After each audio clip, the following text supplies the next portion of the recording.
Hello and welcome back to Steadfast Pursuit. This is At His Feet podcast where we not only seek to know God and make Him known, but also to honor Him in our daily living. My name is Dorcas Kiveli, as usual, and today I am joined with three gentlemen. They will introduce themselves, and then from then on, we will be talking about why you should be listening to this podcast. Thanks for listening, by the way.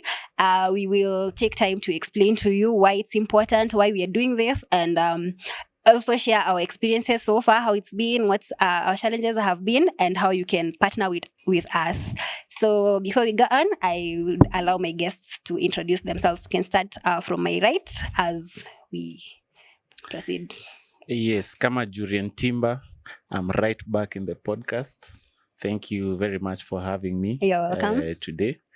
Yeah, so like a vertebrate. You're back. I'm back. Karibu sana. So you had to make it difficult for me.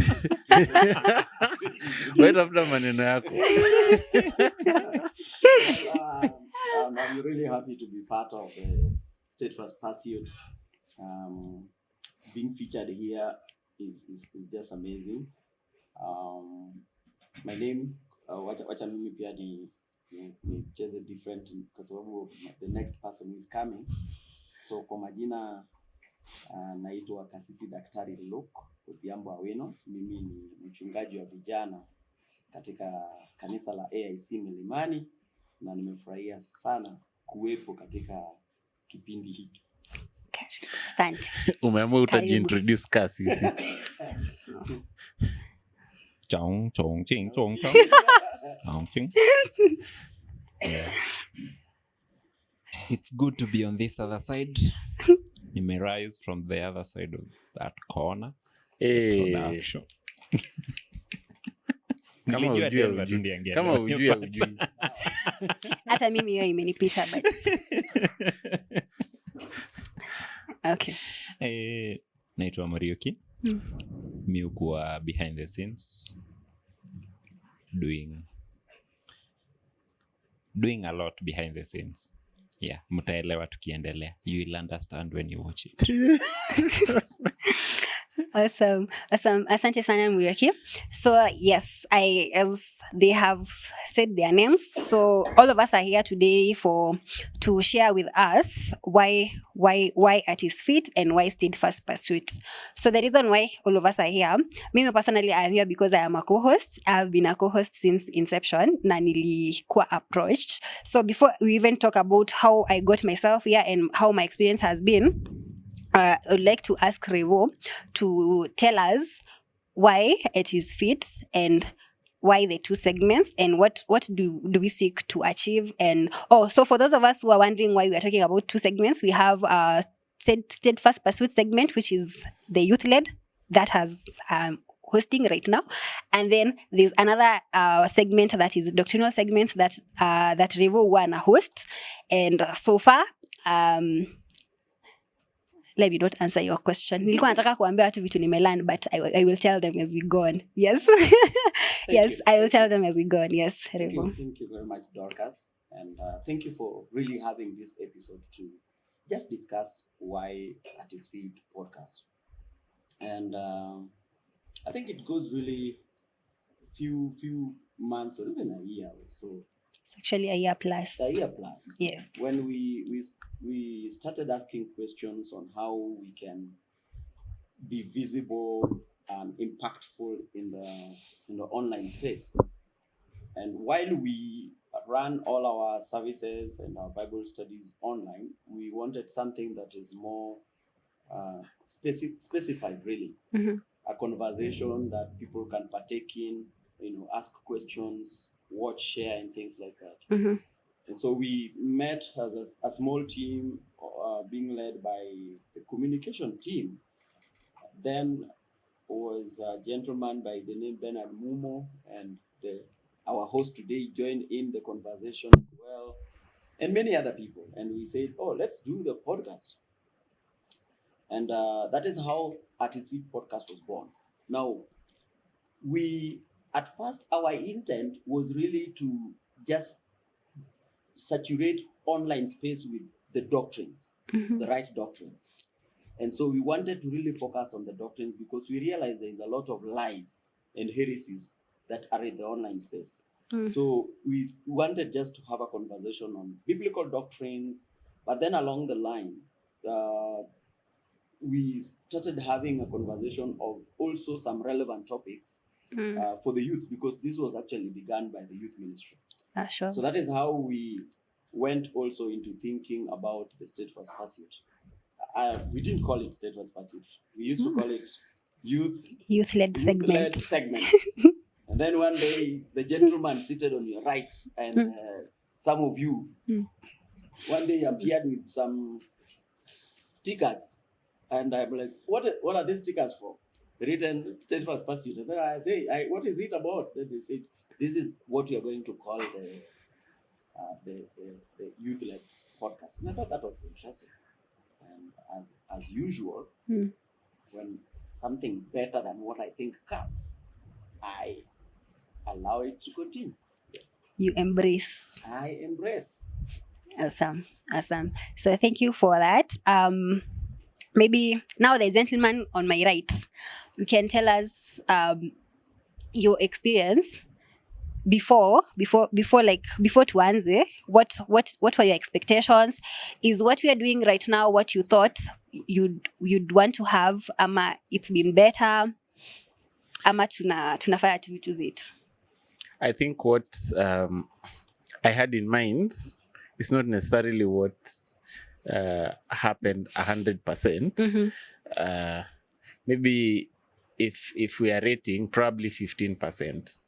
And I think even from what Revo has said, when something better comes, you embrace it.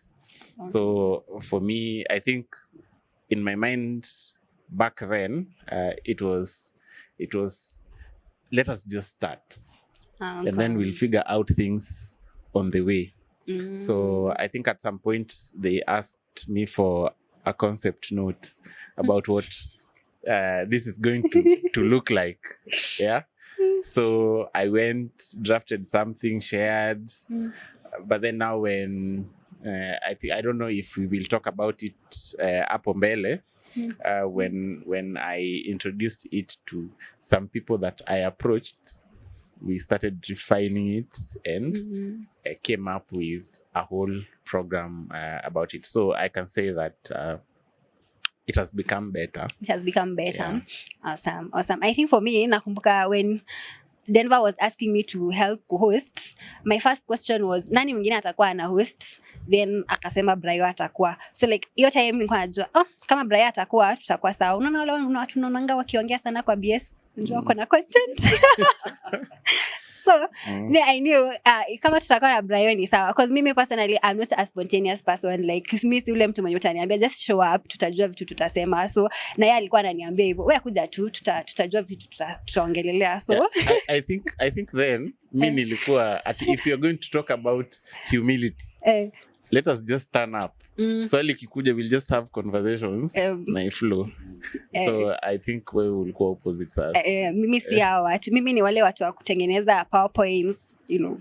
I learned the hard way, I will tell you. Yeah, but so far so good. I think personally I have enjoyed the experience so far. Whatever was presented to me as the vision and what we sought to achieve, we thought we wanted to achieve, I think we have achieved, and I think we continue to achieve that every other day. We've continued to improve your concept note, anasema is part of the things that hata mimi nilikuwa namuuliza nikazieleza, okay, we can just show up, like you have to tell us something, like what do you want to talk about? And I think it's been a good experience for me as a person, before we even talk a lot about the content, maybe Muriaki, you can help us share with us your experience, like just kidogo tu, ukiwa pale behind the scenes, how has it been since inception, and do you think we are on the right track? Yeah.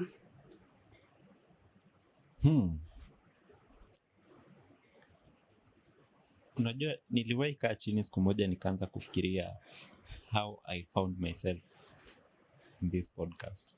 Juu nakumbuka wakati walikuwa wanatangaza kumbele na Revo akiuliza how many people want to volunteer to be part of both the magazine and the podcast. At no point nishaijipata nimeraise au kuinua mkono. kuinua mkono. Hata wakati waliform hiyo group nilisikianga kulikuwa na group, mimi hata sijai bother kujoin. So sijuangi, sijaielewa mpaka leo vile nilikuja nikajipata hapa. Let's say maybe at that point nilikuwa na feel juu by then sikuwa staff. As for those who doesn't know, this is my working place, he is my colleague. So by then nilikuwa volunteer. The only time napatikana ni Sundays na maybe not all the Sundays. So nilikuwa naona maybe itakuwa ngumu kidogo, but maybe time yenye nilijipata hapa ni after sasa nimekuwa staff. So I had to do it, not because I want to, but because I also have to. Okay. And along the way unasikianga you just have to unaingia in a place, then you fall in love with it as we proceed.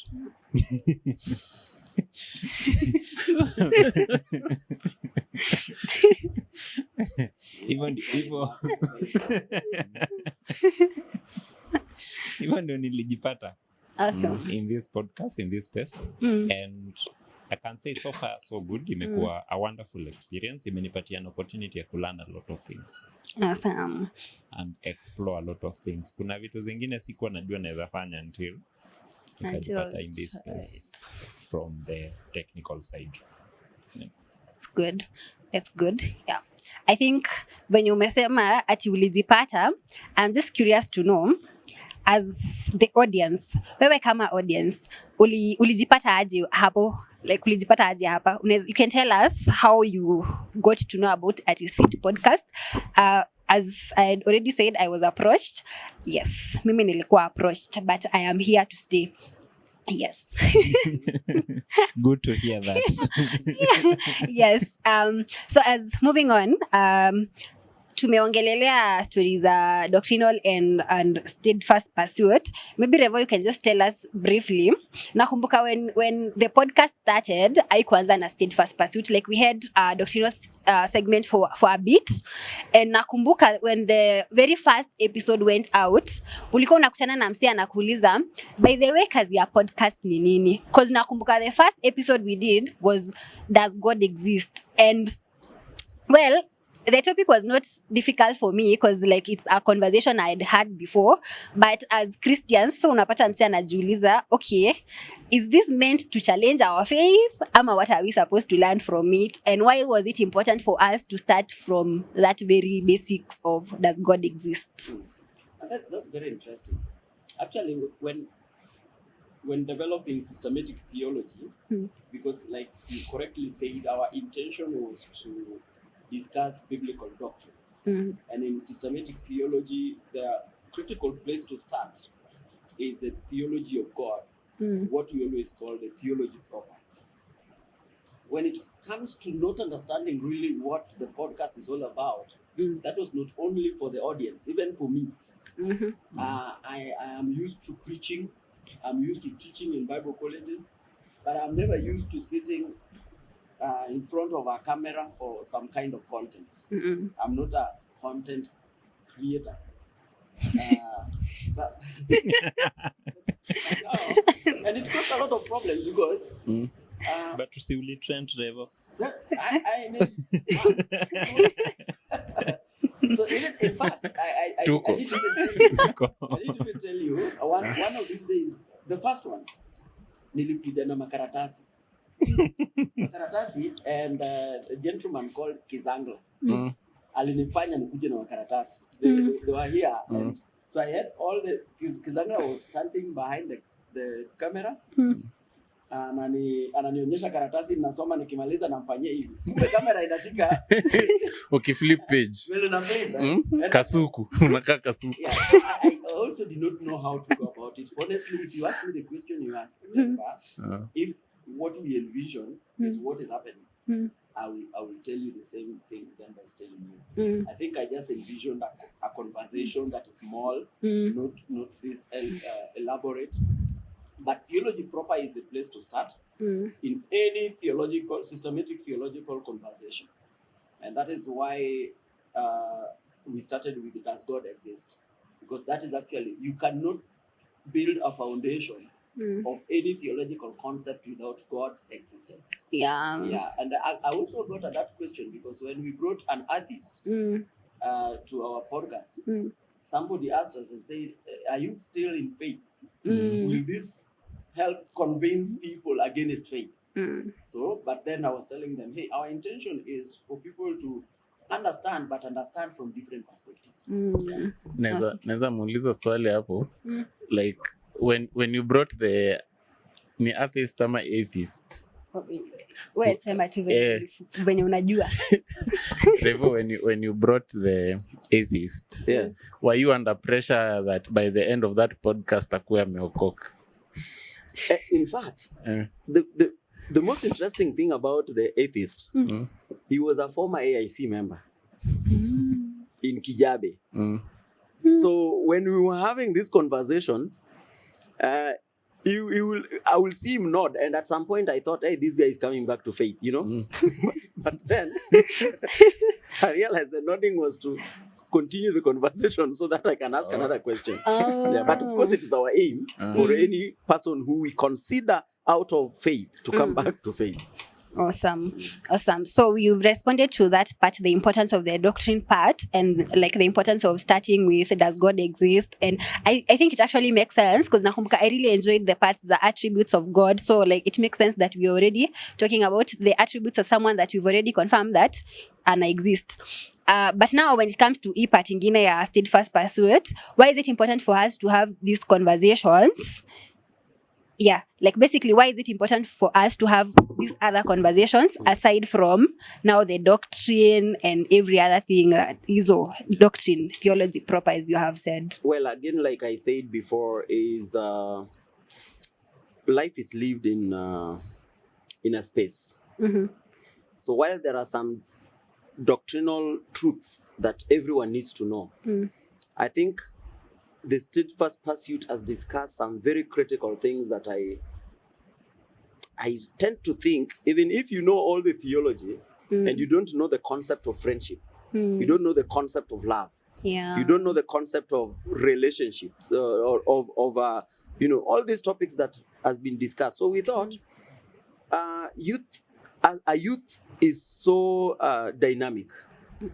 We want to build a holistic youth who has theological foundation and steadfastness, but who is also apt in our steadfast pursuit. And by the way we say it, and it is happening, I'm so grateful to all of you. You have sealed the steadfast pursuit to a very good foundation. Our conversation in steadfast pursuit is still very connected to faith. And every time people will still go back into faith. So it's just not just about conversing about love. For example, at the love episode during the Valentine, it was deeply faith founded. Yeah, so I thought that we need just that balance, and it is really working well. So it's like living these doctrines now in life. Yeah. I think when you umesema the part about having like impactful conversations that are actually faith-based, I'm just curious to know, maybe tunaweza anza na Mwireki, what is your like your most memorable episode that you have listened to?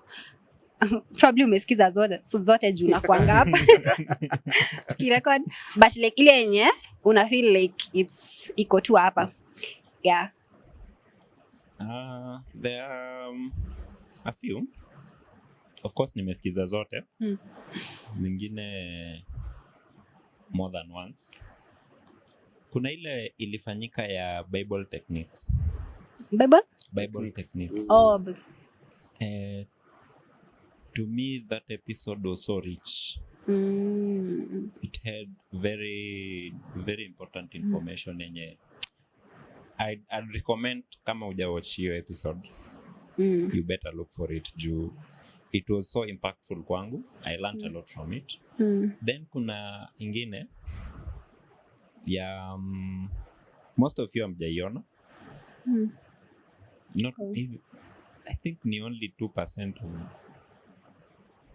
hata watu wako kwa part of this production team wameiona. The 1 year Reverend Munyambo and the family. It's probably just you and I who have seen it. Yeah. And maybe Presley. Presley,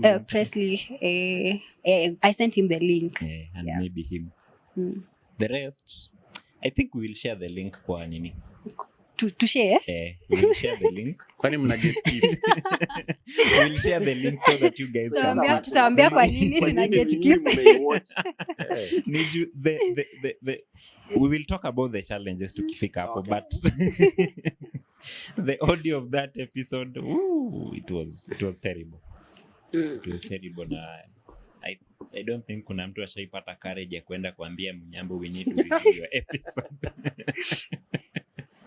But that episode was so rich. Yeah. In terms of family and family values, ilikuwa na a lot to learn. Yeah. So that I'll give the 2. There are others, but I'll give the 2. You'll give the 2. Denver? Ayangu ni obvious. Yeah, Dr. Obwaka. That one. Like having someone mwenye ana, like openly, I am meeting her for the first time, and then the conversation we are having, she's opening up her life about how, one, she is married first to someone who is not born again, and then he gets born again, where it became one of the like proudest moments in her life. She even cries, and she's having someone in the house who is addicted to drugs getting transformed. Now the daughter, I think the daughter, and her just sharing life issues about how to relate with someone. So for me, I felt it was really, really nice.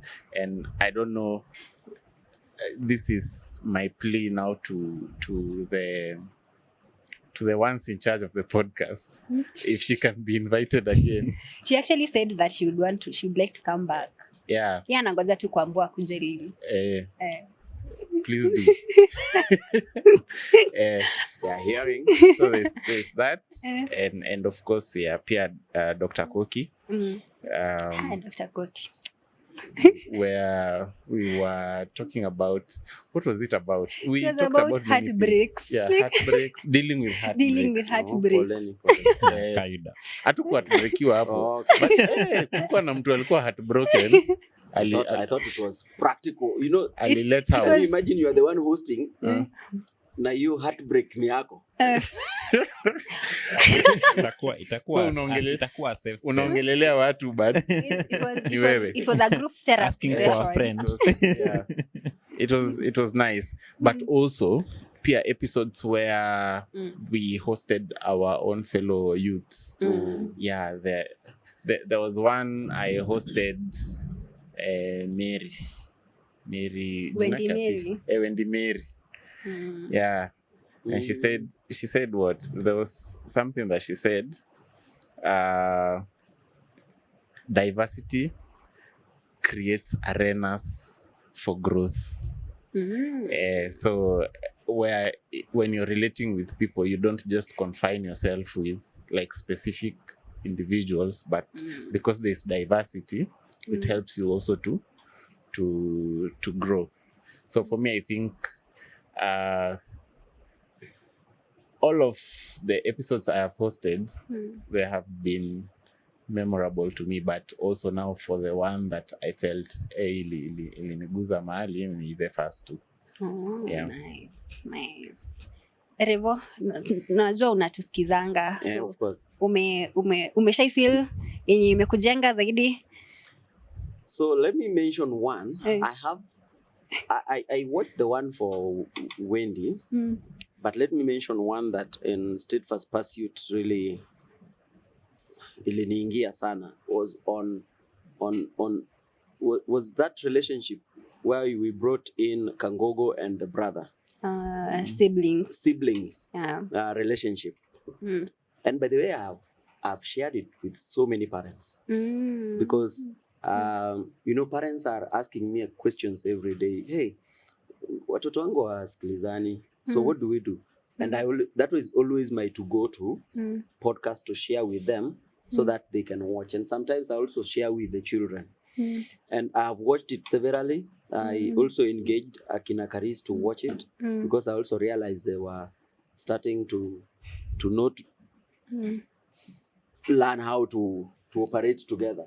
So that was very, very impactful for me.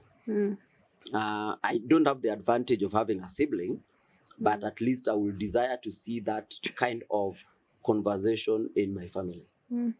On the biblical doctrine, I think most were really good, but there are episodes I actually handled with, I hosted Pastor Mutie, Reverend Mutie. Reverend Mutie.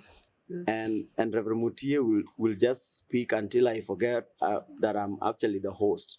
And we just roll it and until I'm like, hey, we need to finish. So those are very, very impactful. I think I love the articulation of theological facts. But there is also one about the Trinitarian and Unitarian. Where we brought in Pascal. Yes, the young man who he believes he's a Unitarian. He doesn't believe in Trinity. And the way he was arguing, I was like, hey, this guy knows his thing. So yeah, those are the ones I can pick up. You can pick up. Yeah, I think for me, one of the episodes ni the one that umesema ya kina Reverend Munyambu and the family. And for me, like the impact of that conversation, I think ilianza hata before, because the main reason why I actually approach them is like every other time ningeongea na Mrs. Munyambu, I would feel like she's so motherly. And I just wanted to know, like, so how do you relate with your actual children and your husband, and that was a very rich conversation. At a time tulikuwa huko tukisikiza behind the scenes, and I was really enjoying the conversation. So I think eventually we will just share that link, your sound to it, you will bear with us, but that was a very rich conversation. And the other one ni yenye Denver amesema. Recently, I was having a conversation with a friend mwenye pia yeye anajua Reverend Dr. Obwaka. She's a medical doctor, so this other friend is a medical student. So alikuwa ananiuliza, ati kwani Dr. Obwaka is separated with her husband? And I was like, if you don't know that part of her life, her story, which part of her story do you know? Because because I was like, like this, her story is like a life, an actual, like a living cautionary tale to me and to other people. When you're told, do not be unequally yoked, and you think, of course, kuna zile story mingi zenye ni ziko na happily ever after. But her story to me presents the part where it doesn't go well all the time. Of course, kuna hiyo part yenye the husband gets born again, then he slips back to alcoholism, and it's like ni mashida after mashida after mashida, and there's the part where Christ, the grace of God, covers her, and kuna hiyo part, but pia kuna hiyo part yenye it's like, by the ukiamba usifanye hii kitu where tu usifanye, like it's been told so well to just, I don't know for men, but for us ladies hiyo part, do not be unequally yoked. Tunafikanga mahali unakutana na zama ako too cute, ako too sawa like this guy boxes zake tu zinatik isipokuwa hii part yenye this guy is not born again, and the temptation sometimes to just try it out inakwanga so high. So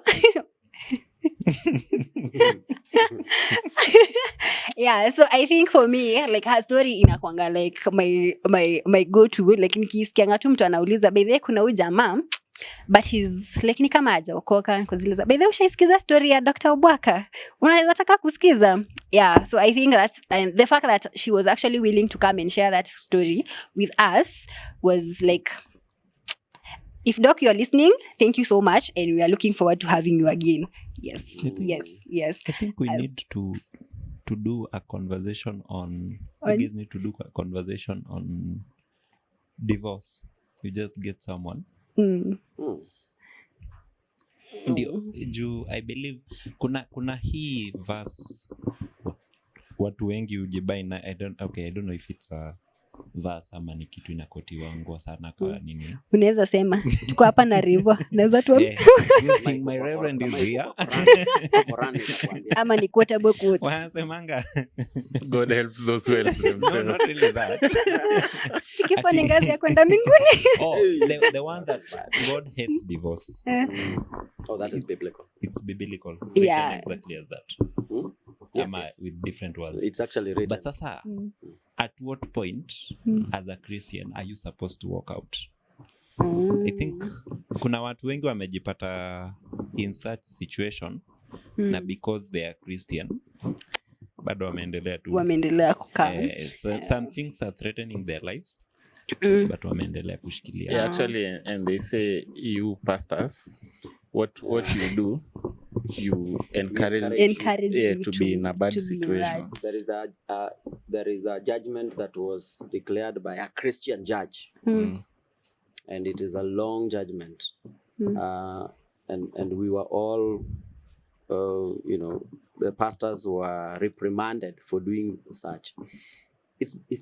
I totally agree. It's a huge conversation. And hopefully we can have someone talk about it. And maybe that day we can bring some people who have separated and a pastor so that we can hear because the same Bible also does not support certain things. True. Yeah. So the question is, at what point do you think that the Bible is speaking about this or that? So I agree with that. Yeah, sure. And I think hata hivyo watu wengi sana wata benefit because I think in the ladies ministry we have a mentorship group for ladies who are separated and divorced, so it will be good if we have that conversation actually. Yeah. Anyway, yeah. Itasaidia ku kill and the also to caution. Yeah. Yeah. Juu kuna watu ukisikia mtu amedivorce unaanza kumuona like asina and all other ladies don't want around their husbands. I think it's something that actually Doc said. Alisema kuna time yenye the only friends that she had are other ladies who are either divorced or separated. So it messes with your self-esteem, I think. Ama pia your social capital. Yes. Yeah. So anyway, I think having said our key episodes and how we have enjoyed so far, you mentioned that we will talk about challenges. So far sisi hapa hivi when tuna host, we rarely encounter challenges. The only challenge maybe ni kuanzisha episode. Kurudia episode. By the way, this is a take two. Yes, but I don't think we encounter so many challenges as opposed to nyinyi watu wa production. So maybe you can just share your story as the production team. How has it been so far for you? Tafuteni full scope. There are a lot. Sometimes other challenges zinakuanga due to most of the time huwa tuna shoot on a Sunday, like we are shooting this episode today is on a Sunday. After we've done 3 services, umekuja mimi ufika Milimani every Sunday by 6:40. I'm always here. So unapata by the time 3 p.m. ama 4 p.m. inafika, you are so exhausted. So ukifika uanze kufanya hizo setup, pata kama kosa kanafanyikia hapo, na because you are tired you just hata zingine you notice at that moment. So now there is this analogy niliwaipewa, I want to use it here. Yeah, when you're spreading your bed. What? If you do. For those who do. Thank you for that. If you do. For those who spread their bed. Uko na sheet, uko na duvet, maybe uko na another sheet unaweka juu ya duvet. Some people are extra.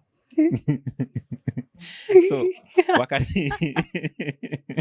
wakati umeanza na hiyo sheet ya ndani or whatever, if kundikuwa na kamkunjo fulani hapo ndani na ukakosa kunyorosha, Hata it doesn't matter how much utanyorosha hii ya juu, bado hiyo mkunjo itaendelea kuonekana pop from to hii ya juu. Ni the same thing ina happen kwa this setup. It doesn't matter nitafanya nini post production. Kama during production kulikuwa na a mess, there is nothing I can do to correct that, especially part ya audio. Video naweza amua kuweka kitu hapo hivyo nikate hiyo video. Naweza anime. Someone can listen without seeing, but no one can watch without listening. So you have to find a way. Ukiharibu audio tenda hivyo, as they've said, hii ni second take. First take ilifanyika mambo yake. So unajipata, na unajua hiyo siku ulisema challenges. Na nikasema in fact challenges is not going to apply to this episode. Nilirudia hii challenge ya audio. Unajipata na fatigue, you make those mistakes. Na ina carry forward hivyo tukienda. Maybe another challenge yenye pia tumejaribu kusolve kidogo ni lighting. Revo hakuwa anaonekana. Wow. Kuna nuru gizani. Tumesaidia Revo. Saidia desha That is a lot of improvement. So we've really tried on that side here, lighting. Not there yet. But it's a milestone that we've made. Let's say we learn every day. Na tuki come up na idea. Thankful I have a wonderful team wenye wako behind the scene. Wish kungekuwa na kamera ya kuroll around. Kila siku na come up na new ideas, we try them. We see if it works. We adapt them. If it doesn't, we go back to the drawing table. And it has been a wonderful journey despite the challenges. Nice. It's been a very wonderful journey. Yeah. Have you encountered any challenges, Revo? A lot. Partly his challenges are also my challenge. Because when we were starting, he was only having one camera. Wachana na hiyo siku. One camera, and he was juggling between camera and whatever thing he was touching. I don't know what that is. And back then hakukuwa na a lot of volunteers like we have right now. Ni mimi na hizo kamera zote ningangane nazo. Maybe one or two people. So you will take hours setting up. And a lot of things happen. Another challenge will be that I've experienced, especially for the biblical doctrine. I've never imagined how pastors get busy, because most of the guests that I have for biblical doctrine are pastors. And so you engage someone and nakwambia, I'm so excited about that. Hiyo siku nakwambia kwa matanga. Ama anafunganisha like harusi oramu ako tu kwa kitu ya pastoral. And then now you start asking yourself, how do I go about this? That has been a huge challenge for the doctrinal segment. Until at some point I was even thinking, kwani, should we do a budget? Because, and by the way, all the guests that I've invited have been gracious to come for free. No one is asking me for honorarium. Hopefully, I hope that is not the reason why sometimes they will consider something else. Because, sometimes as pastors, there is that necessity for honorarium. There is the thought. Yeah, so that has been a huge challenge for me. The other thing is also the timing. You remember at some point we started with Wednesday, it didn't work. And then we went to Thursday. So every time the guest will tell you the best time. Again, not all the guests that we find are comfortable with our timing and our days. So napata msee kama kuna mwenye aliniambia, hey, mimi niko available lakini morning. Sasa morning volunteers wote hawajaamka hata. So another challenge that we have experience with Muroki here is sometimes there are also other functions in church. Yeah. So there are other functions in church, and so that delays the process. And the most of the machines that we are using are also being used in church, and we are praying and hoping that a day will come that we will have separate machines and maybe a studio that we will not honorable Mrukena Nyangalea, a studio that will not depend on whatever is there. But what we have so far is good. I can see 1, 2, 3 cameras. I can see that one, and I can see these 2. What are they? So you mentioned I don't know them. So this is okay. What is this? That's a sound mixer. A sound mixer. That's a laptop recording the audio. That's a video mixer. You see, we didn't have most of these things, so God has been gracious. Yeah, indeed, He has been gracious. Denver, wewe ume-experience any challenges ama wewe tu yako imekuwa a smooth journey? Okay, not to repeat what they have said, because I would have highlighted most of them as challenges. Maybe one thing I may add is motivating the volunteers. As we are saying, volunteers, a lot of them, all of them,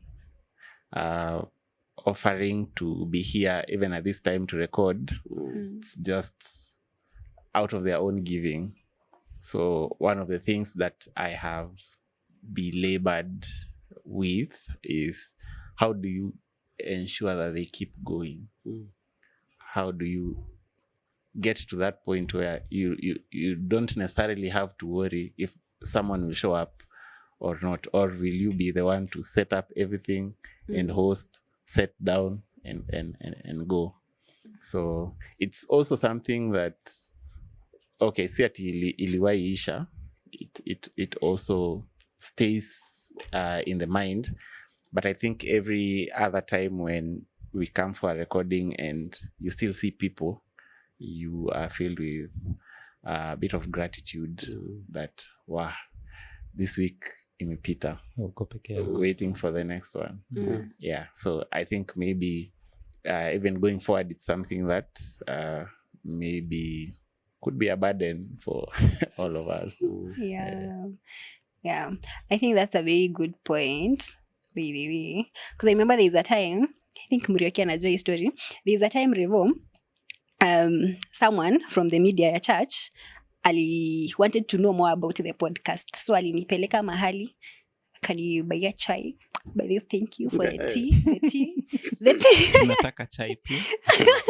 We have information we can offer. Keeping the volunteers motivated. Yes. So, and then we started having the conversation. So now I told her the whole process, what we do, which days we record.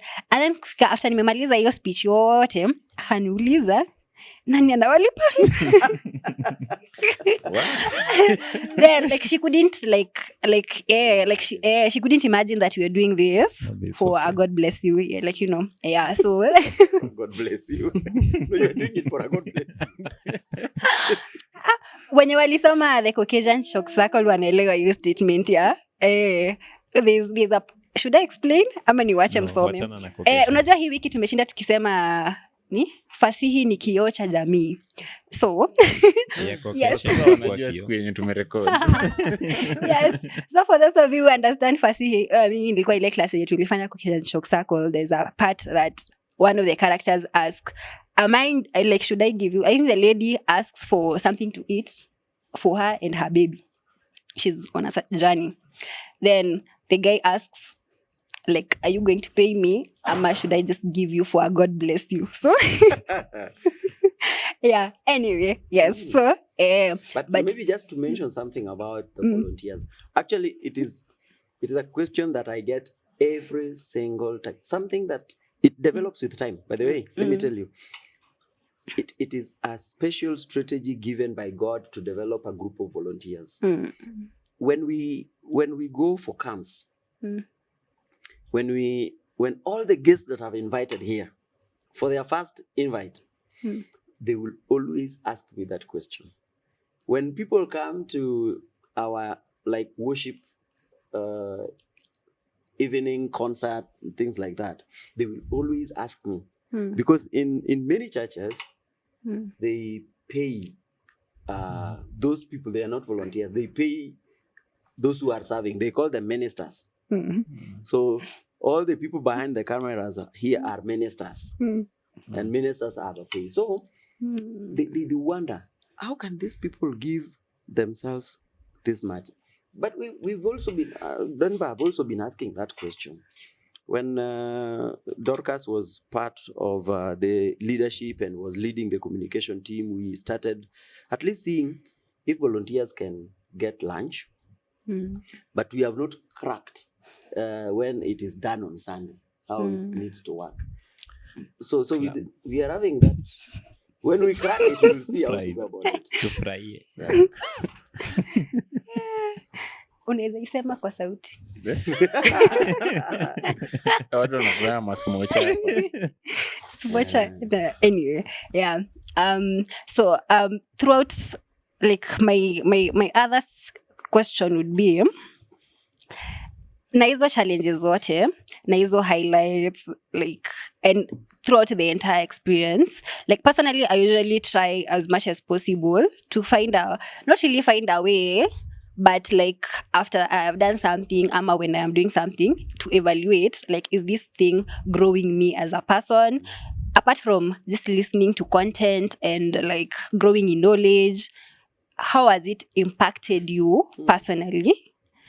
Yes, so that ata without the content itself, just being here, including if it would have been possible for those who are behind there right now, just being here, being with the team all the time, looking for people. Kwanza hizo episodes zenye you're looking for siblings. So unapata there's this set of siblings, the brother has accepted, the sister has declined. So you have to go for another set of siblings. There's this set of siblings, they are like 4 people, 2 have accepted, 2 have declined. So like hizo experiences tu za kuinteract na watu, and although wewe kama host and as a pastor, umesema the way pastors can get busy sometimes. I know pia wewe unaweza get busy sometime.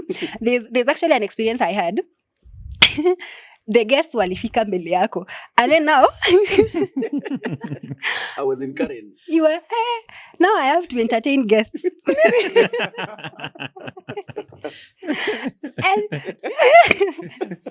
Sorry. I'm curious. What did you do?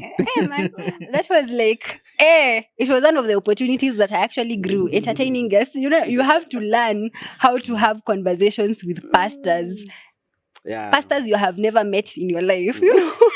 And I think it was a good opportunity by the way, because I remember one of the pastors is nasahau jina yake, the pastor mwenye from Sitam Kikuyu. Alikuwa Sitam Kikuyu? Yes, Sitam Kikuyu. Yes, that was a very good conversation. So that by the time he was actually doing the recording, hata nilikuwa I feel like, I am vibing because tumeshaongea before, you know. Yes, but anyway, you can just share your experiences chatuanze na Revo because yeye ndiye amekuwa vision bearer, amekuwa host, he's our pastor. Are you growing ama unachoka tu? One of the things that I told myself is I wouldn't want just to do things. In fact, mi uchoka nikifika pali nina fail, I'm doing things. I don't want to lie. At some point, I was feeling like I'm just acting, doing this thing to work for, you know, already tumesha sema tuko na podcast, sasa tukikata at this point, ikitu inaenda, watu watasema nini? That is how I was at some point. But then I went back to the drawing board and I'm like, hey, what is it that I am doing? I asked myself the question that Jethro asked Moses. What is this that you're doing? What you're doing is not right. And I started being intentional. In fact, I went back to the episodes and I started being intentional to listen in. Not for acting, but for my own spiritual growth. And that is actually when I started absorbing the content that I've even hosted. So let me share several things. I have grown spiritually a lot. And especially my discussions on biblical doctrines. You know, it has even pushed me to a point of being excited about my second degree for theology in masters, which I hope to start soon. I'm done with the theology in first degree, and I'm okay with what I am doing already. But when I meet with these people, I find them give some insights that I feel I need to go deeper to. So that is one benefit. The second thing, Dorcas, is mimi ni wa ushago sana. Mimi si wa town. Sizaliwi ya mimi. Nairobi. Nairobi by bus. Tuambie jina ya village. Mimi ni wa ushago Rabuor. Rabuor Si sweet potatoes. So Rabuor is a color, is brown. Sweet potatoes ni Rabuon. But now, we were not in linguistic. We're not going to pay for linguistic. So, I didn't understand how we can do ministry beyond standing behind a pulpit and delivering a sermon. Yeah. But now, I'm seeing this very impactful podcast, and it's joint ideas. Right now, I feel so comfortable even to sit with the cameras and have this conversation. I tried several times. I started my own. I wanted to do something by myself before this Artistic podcast. Tulikuwa tunaita Logos Bite. Hata nilipata jina ilikuwa inaitwa Logos Bite, and I just wanted to give a little bite of logos, of a little bite of the word. Nani alikuwa design hiyo? Ile jina nilikaa tu nayo, nikafanya episodes 2. Nikaishiwa content na sina time. So you see, hujaelewa hiyo lakini sawa. It was to be a joke. So I've grown, Dorcas. Yeah. Now that I think I'm more courageous to host someone. I know how to talk, have a conversation. I don't have to read questions to people anymore during hosting. I don't have papers. Nowadays I don't even carry my iPad. I've learned to allow conversations to flow, and I've learned less is more. When I ask less, I get more. Then I was asking more, I'm getting less. Awesome. Just out of curiosity, inayo tu nimefikiria tu sahi. There's a time Brian and I were hosting Abu Kemboy and Fred. So, hiyo siku, the conversations we had, if those of us who have been, like, hata hizo episodes za Abu, you can clearly tell that he has a lot of content and he's not afraid to share. So before tuanze kurecord, alifika mapema. And then we had like a very wonderful conversation uko. So watu wanasikia content yenye Abu anatoa ni content. But sasa, before we started recording, kuna mtu alisema leo tuna risk kukuwa na host mwenye ana content. Naweza shuku ni nani huyo alisema. I have a good guess. So my question to you, Revo, like, ushaikaa na host sometime, una feel like host ana discharge. Med school tulikuanga tunasema ku-discharge, like time yenye mtu anaongea. I don't know whether it's like common slang. So like, have you ever felt like, ni kama sasa wewe ndio mgeni kwa podcast? Well, it's true. When I called, is it Maurice or who? The guy, the apologetics guy. What's the name of this guy? He was speaking to the teens recently. Mark Shege. I called Mark Shege here for apologetics. He was having a discussion. And actually, so it was Mark Shege, the atheist, and I also called another pastor friend of mine who was like me. So at some point, I felt like Mark Shege should even pick up and continue asking these questions. And I think at some point he realized I did not have a lot of content in apologetics. So he will ask questions and answer and provoke other people to continue answering. At some point you'd ask yourself, does God really exist? But this is what I would say. Yes. You had that, right? And exactly, that is what you used to do. And then so it has been. Another person is Bill Dindi, and that one is just recently. Bill Dindi has a lot to say than the time he has, and he's very good in connecting words. So sometimes he connects words and he uses illustrations, and he's an expert in that. They should wait for those episodes. Oh, they're coming. you don't want to miss Bill Ndindi episodes. Very, very wonderful. You'll name them Bill Ndindi. Unfortunately, the challenges we were mentioning here. The first day he came for recording, there was a funeral service that went beyond time. So we did one which was not right. So he came back, of course, by God's grace. So what I'm saying is, I've had those times, and saizo imagine tunaongelea PhD holder. Na PhD holder ana content mpaka jamaa anajiuliza maswali na anajibu. Yeah.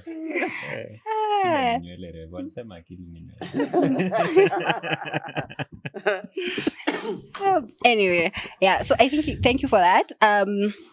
Maybe Denver, you can just share with us the same question that Revo has answered, how you have grown personally as a result, that you can directly say this is as a result of the podcast. I'd say when you are talking about building your social capital, I think through the podcast, I have made extra friends. I have gotten to understand some of them, what makes them tick. You'd get to realize that in the course of arranging this to happen, the interactions, as you have been mentioning, have helped us know each other. You'd know how to talk to Morioki, when to do it, what kind of jokes to say before him. And let's say if someone else walks in, you'd understand maybe for that person, let's say like Revo amejoin, kuna vitu zinampita na hata realize na ako sawa. Kalogos. Yeah, so we just know him. Unajua nini yake. So for me, I think my growth has been based on the interaction with people. But also, I think being here, being a conversationist, I'd also add that into the mix. Is it a conversationist or a conversationalist? In between. I swear.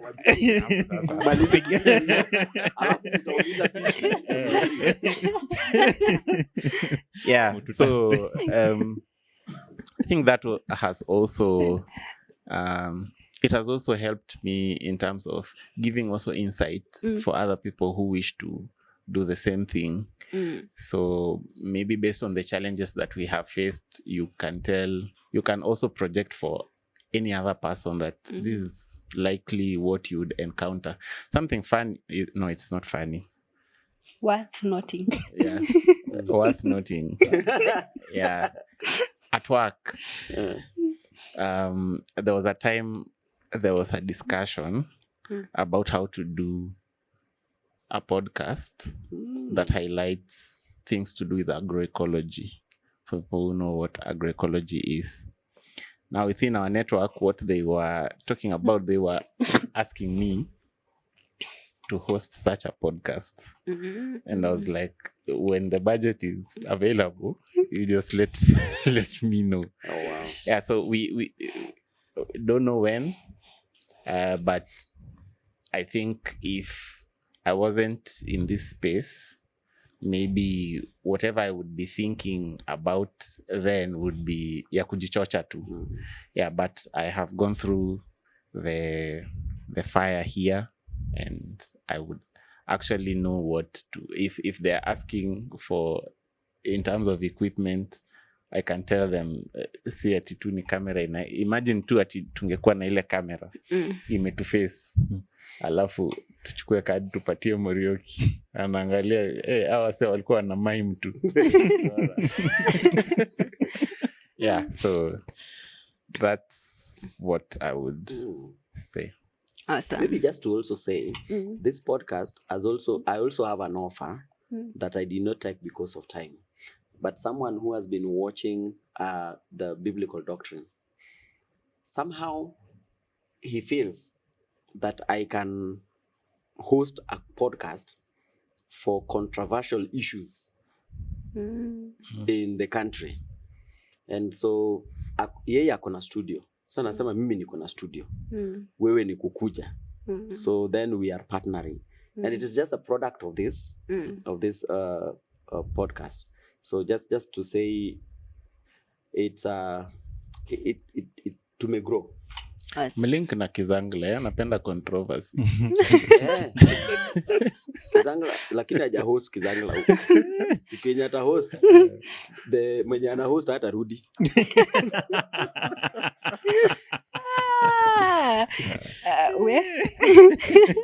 You know the first episode after we were done, there are some episodes.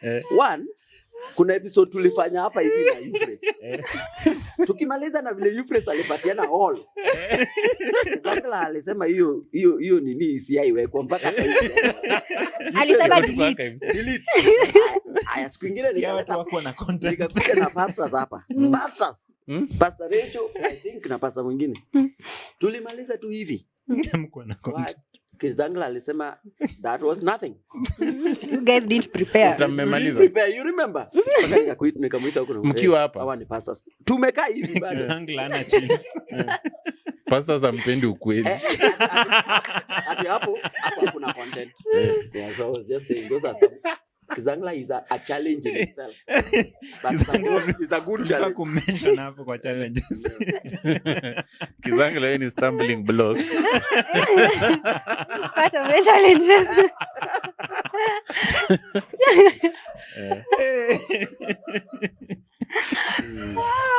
Wow. Anyway, moving on. I know there's a part where you mentioned that you have grown your skills, and apart from just skills, is there any other way that you have grown? Is there any other way that this podcast has been a talent camp to you? Have you been talented for impact? Does a tough skin to deal with Kizangla count as a way to go? It counts. It counts. Dealing with Kizangla is a tough skin. It's a skill. It's a tough skin. It's a skill you have to learn.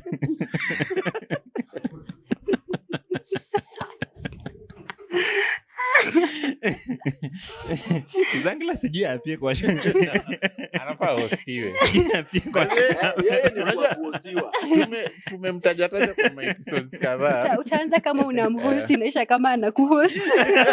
Nakwambia you as the host you have no content. Let me take over.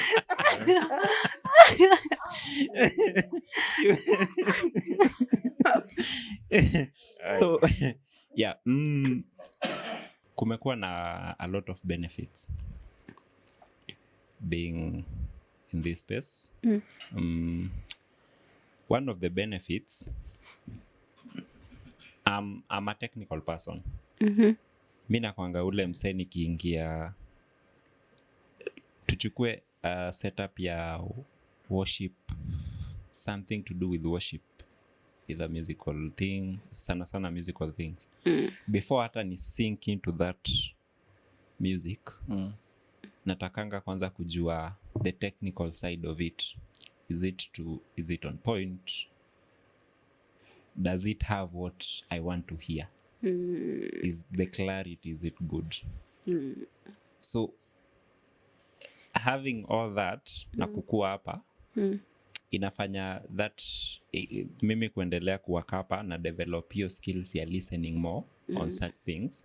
Hata nikienda kusikiza an episode uko nje, I'm listening to what they've done, then see how can I apply it here, or what have they done that it's doable with us, or what have we done that is better than that. At least niji tap on the shoulder.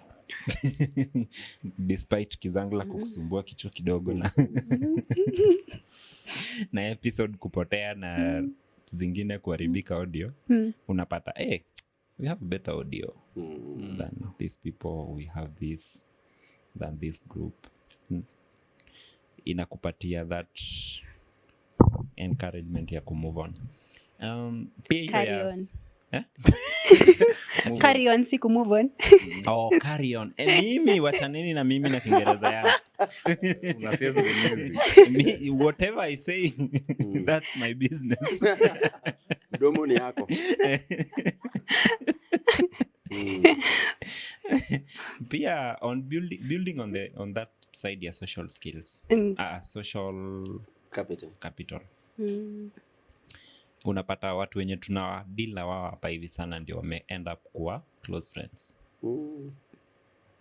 Juu sasa hatupati time ya kukaa huko nje kuinteract na watu wengine. So mimi my life sahi na revolve around media. Kama hauko kwa media, there is a probability hatujuani. Hiyo ndio sababu. And I'm really praying for you because if they are the kind of people are your friends. Please. Continue with that. I media personality. But then you need to give them a shout out. Niko na wanajitanga jina fulani Mbulicha. So you see? If you know what that is. I don't know. I have no idea. Mina float. In translation ni wajinga. Wa? Oh. I'm glad I'm not part of that. But unajua pia Literally they are crazy. But Ati? Biblia inasema hiyo wisdom yako. I'm the wisest person in that group.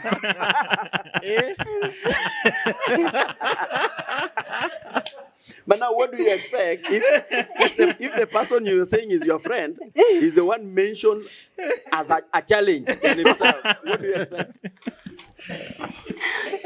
Tuna challengeana. Yeah, but imekuwa wonderful journey. Yeah, ups and downs and learning and very impactful.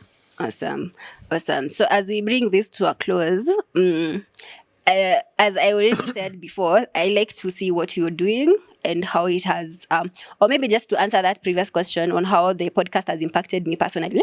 I think mmepick your word ya social capital sana, and I want to kuongeza another word that it has helped me to grow my interpersonal skills a lot.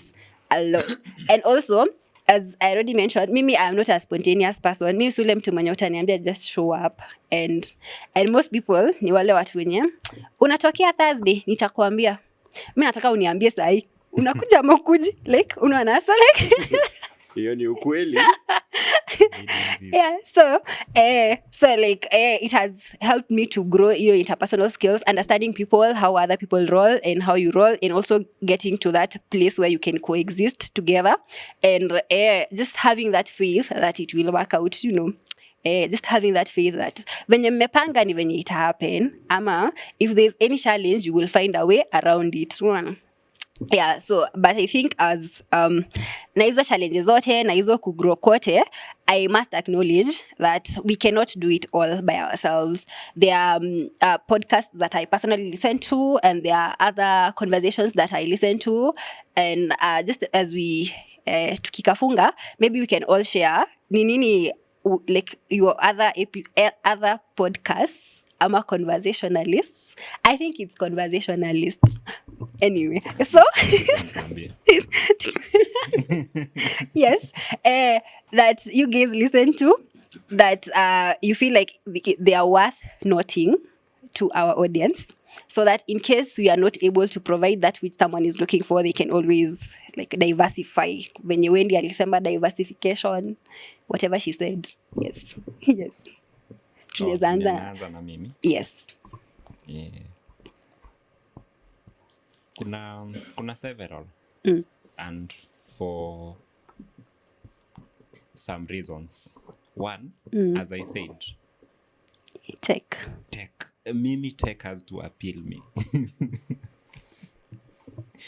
From audio to video, sometimes nataka kuona lighting. How have they done? Zingine huwa na watch just because they have good tech. See, unaweza niuliza ni nini wameongelelea in that entire conversation. Maybe hata sikumbuki labda jina ya host. Wow. Ama ni kitu nimestumble upon nini YouTube, niko na they have good audio. The mic sounds so good. They have good lighting, they have good cameras. the production is just amazing. Nitajipata hapo for few minutes nikiwatch, then I proceed with my life. But zile me watch frequently. Kuna what's the name? Financially Incorrect. One, it's because of the content, and also the guy have some good audio. Does his sound count? Because he also has a very good sound. Like sound yake akona accent ya UK. Sasa, that I nitakuachia wewe, you be the judge of that. I know why. But it's a genuine question, by the way. It's a genuine question. Like, does how I sound matter to your audience? Kona sauti supul, does that count? It was a response, a direct response. It is subject to interpretation. Sawa. Yeah. Iyo mambo ya he sounds good, that I leave it to you.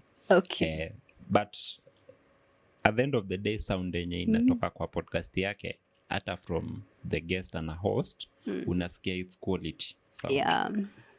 Kuna kitu tunaitanga crispy sound. I think I have an idea. Yeah, it's ikona that. Hiyo pia mkimaliza. You can now come back to me. Kuna ya Philip Karanja, becoming CEO of the Classmates. One is because of content also, and also napenda lighting yake. Na also the background. Nimewasuggestia so many times. I know. Hata saizi I have a photographic memory of background yani yake. Yeah. He anafanyanga very good background. Na in production, vitu kama hizo, those small details, kuweka ka shelf mahali umepeweka vitabu, lighting it, they play a big role. Sometimes inakanga tu just some things you do as a by the way, but they play a very big role. And like mtu anaweza ona tumeweka kuna tu purple tunawaka nyuma yetu, adhani it's just by chance, but kuna vile ina breaks this monotonous ya black background, at least inaleta some, as much as background the challenge is coming again. Your background imeanzia wapi? But when you look at the episodes kitambo, the white background, the white tulianza na white ilikuwa imefika hapa. Yeah. So this is a better version, but we can yeah, we will do better.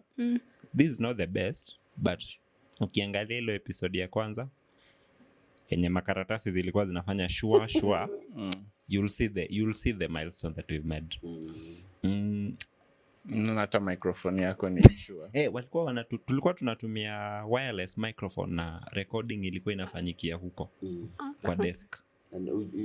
So kuna siku someone akaenda akafanya mambo yake huko huko bali hakuna mtu yeye akaenda finya huko.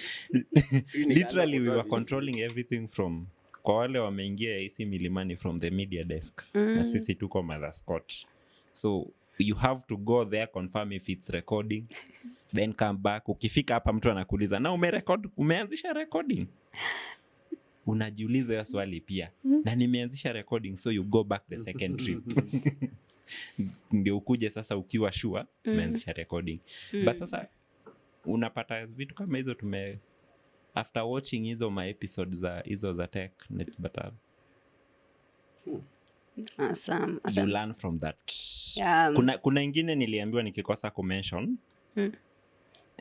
nitachunwa ya ndio hata there's a podcast I really love to watch. Hiyo hata si juu ya sana. Yes, they have good lighting and good audio also, but their content is so rich. They do relationship content most of the time. Tunajua. Wanaitwa nani? Joyride podcast. I'm a big fan of Joyride for so many reasons. But saina feel umeanza kumachua kunishinda. Their podcast is maturing In the Wame- level lenye you sijafika. can't keep How up. grown Wameanza now? kuongelelea about parenthood. Oh. Wakati tulikuwa tunaongelelea relationship ilikuwa better. You're no longer the target audience. Sasa audience imeanza kuniwacha. But hopefully Revo niombe. I'll catch up soon. Wewe nakuombea sana. Extra prayer. Yeah. Wow. As you pray for him, you can also recommend some podcasts that he can listen to that you like, that you would recommend. Yes, to him and to other people as well. For me, hizo vitu zote amesema si yuko huko. In fact, there is even a time I shared the podcast I listened into and I don't know the name. You're the one who reminded me the name. That The was one in the that take talks one, about- guys. We told you this is take two. The one that talks about the doctrines. Yes, it's called Ask Pastor John. Thank you. Yes. Ask Pastor John. So that one is what I watch. And personally, I basically watch the content. In fact, nikisikia hiyo content, ainipeleki pali, nakujanga kwa podcast na preconceived ideas of my expectations. Yeah. So nikisikia at some point imeenda hivi, ninatoka. The other one, and I think I was pushed in because one, it is a local one, is a Kenyan a podcast, and I wanted Kuza because they also doing something close to what we are doing in the Steadfast Pursuit. Yeah. So I just wanted to see how that is. So I've been watching that as well. Awesome. And some many others that I don't know. You don't know the names. Do you watch them for just for the content? Purely content. Purely for the content. Na wewe mostly for tech. Yeah. Denver. Yeah, pia mimi I could play the background. There's one, The Deep End. That's by Lacrae. Lacrae. Things Yeah. you people watch. Nataka kusema kitu ni It's really nice. Steadfast. There's also one, I'm curious. Deep The Deep End. And inaentelni. It's about doctrine.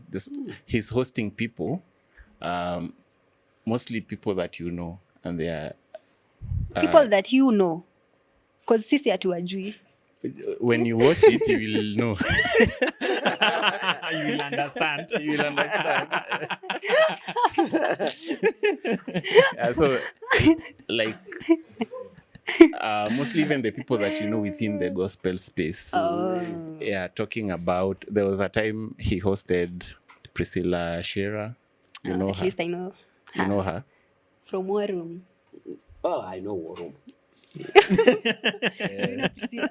So, like, Okay. talking about their life, how they got to find Christ, the ministry they are I serving. think I've watched that. Yeah, and then the Perrys, that's by Preston Perry and Jackie Hill Perry.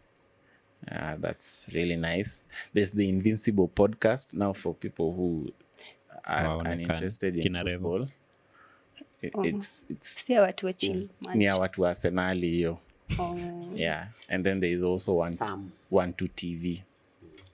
Yeah, so those ones I can mention off the top of my head. Ilikuwa inspired na kutoona vikombe. No, actually, Invisible. the trophies. Invincible podcast discusses issues to do with the only team in English Football League history that has finished the league unbeaten. Yeah? Replicate that. It depends with your perspective. Yeah.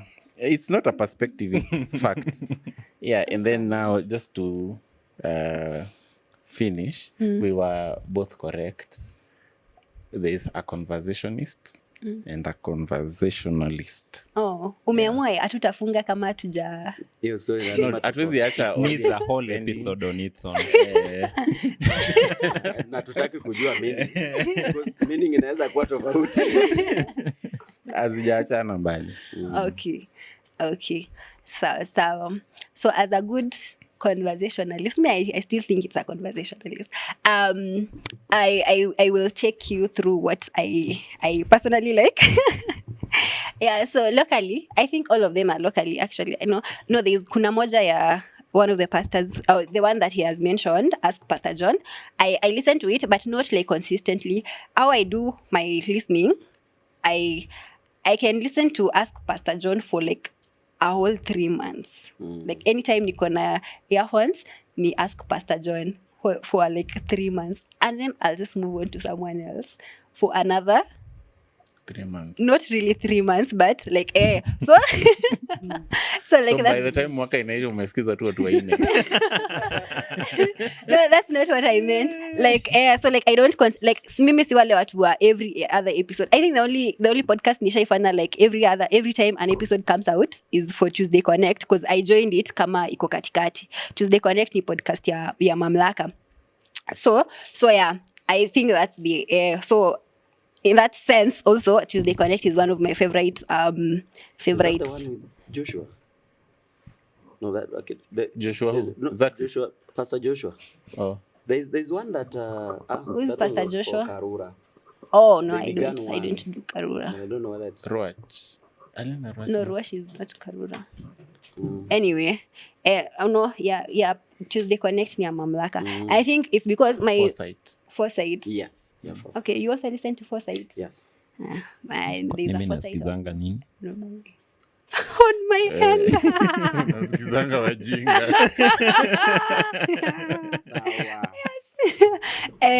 Anyway, so you guys, I think this brings us close to an end. Tumecheka sana. It feels like this has been the most organic, most spontaneous, I think this is part of the things that I have grown so far. I'm curious. Will you prepare for this? Not quite. There are things that I had prepared to do, but I just decided that no, sidhani kama nilikuwa nimebeba actually. Wow. Should maybe I just To answer. no, I shouldn't. Ebuli is one of the questions. One of the questions. Tajamisha kizangla. I wanted to like I had two words, new words that I learned this week that I wanted you guys to guess whether you can know the meaning of these words, but we'll do that one in Hiyo fanya nini na in the next Kuna mtu alisema. Yeah, conversation. Just going back. conversation anyway. Naona kuna moja iko na jina yangu. Like the idea was we will not do it, but the idea was, so these words I learned a new word na nikafikiria Denver anaweza kuwa ajui meaning ya hii word, so I will ask Denver to guess the meaning of this word. Then kama Mriki anaweza kosa kujua, Riva anaweza kosa kujua. I mean, obviously. Umuze za Kiswahili. Yeah, anyway, thanks guys for staying with us till the end of this episode, and we trust and believe that you guys will continue watching us. It's been a blast on our end, and it's been a growing experience, and we hope that every other time you guys continue to listen to us, you grow in the word. You not only grow in the knowledge. Like I remember when we were doing the episode on attributes of God, it was attributes of God they are very close to my heart. Yes, but ilifika point nikajiuliza, as much as I'm growing in knowledge, like how can this knowledge of the attributes of God and like in extension every other conversation that we're having here, like how can it like help me in my pursuit of venye word the name steadfast pursuit, like in my pursuit of righteousness or pursuit of Christ likeness, how does this knowledge now transform to that daily work? So I really hope that is the desire of each and every one of our audience, and I pray to God that he may allow us to continue to be used of his will to grow us, and not to kaina kusema tukae na amani, but well tukae na amani, but we still grow in the word. Yes. Na imani. Yes. Thanks. Bye. Bye. Bye. Kuna kwanga na ile ya bye. Unajua ule mtata wa bye? Okay. Kuna there's a video meme ya mtoi fulani mwenye anaambia babake, like it's her first day in kindergarten. Anaambia babake bye. Yes, so bye. No. Ameona? Hujaona? Nini? Bye. Bye. Where do I see bye? Unajua kizangla shatoa nini? Nishafunga. Tumemalizaje hii kitu? Sema bye. Tumemaliza vizuri sana. Serious? Eh. Hii ndio haikuangi na formula, hebu nirudi kwa bibi.